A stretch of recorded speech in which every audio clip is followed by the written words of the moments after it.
Hi అండి, అందరికీ నమస్కారం. ఈరోజు వచ్చి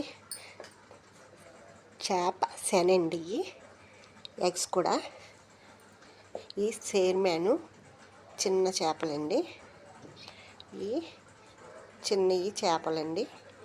సేర్మ్యాను వానాకాలమే దొరుకుతుందండి మనకి, ఇప్పుడే వస్తుంది. కర్రీ కూడా చేస్తున్నాను చూడండి.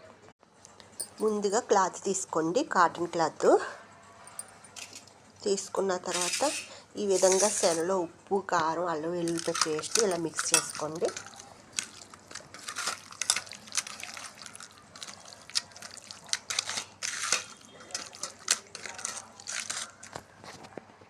ఈ విధంగా ఇలాగా మూట కింద కట్టాలండి.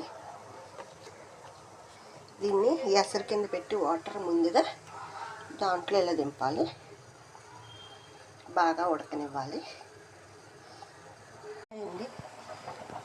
ఉల్లిపాయ, పచ్చిమిరకాయ, ఉప్పు, కారం, అల్లం వెల్లుల్లిపాయ, గరం మసాలా, కొబ్బరి ముక్క ఇవన్నీ మిక్సీ పట్టుకొని వేసుకోవాలండి. లైట్గా వాటర్ వేసుకోవాలి.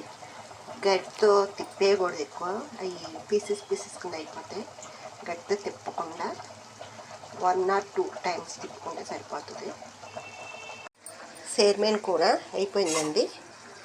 కొత్తిమీర లాస్ట్లో కొత్తిమీర వేసి కొంచెం మగ్గపెట్టి తీసేస్తాను. అయిపోయింది. ఈ విధంగా వచ్చిందండి. దీన్ని పీసెస్ కింద కట్ చేసుకోవాలి. ఇవన్నీ ఇలా పీసెస్ కింద కట్ చేసుకున్నాను. ఇది చేపల కర్రీ వండుతున్నప్పుడు మధ్యలో వేయాలండి. పీసెస్ని పులుసులో వేసేస్తే సరిపోతుంది. చేపల పులుసు అండి, చిన్న చేపలు. ఉల్లిపాయ, పచ్చిమిరకాయ, అల్లం వెల్లుల్లిపాయ మసాలా, చింతపండు పులుసు అన్నీ వేసి పులుసు కింద పెట్టానండి. ఇది విడిగా కూడా వండుకోవచ్చు, కానీ మాకు 2 కర్రీస్ వద్దని దీంట్లో మిక్స్ చేసుకుంటున్నాను నేను. ఈ పీసెస్ని ఇలా ఉడుకుతున్నప్పుడు వేసేస్తే సరిపోతుంది. ఇలా ఈ విధంగా పులుసులో వేసేసుకుంటే సరిపోతుందండి. చేపల పులుసు, సేర్మ్యాన్ ఇగురు, శన పీసెస్ అయిపోయింది. Thank you.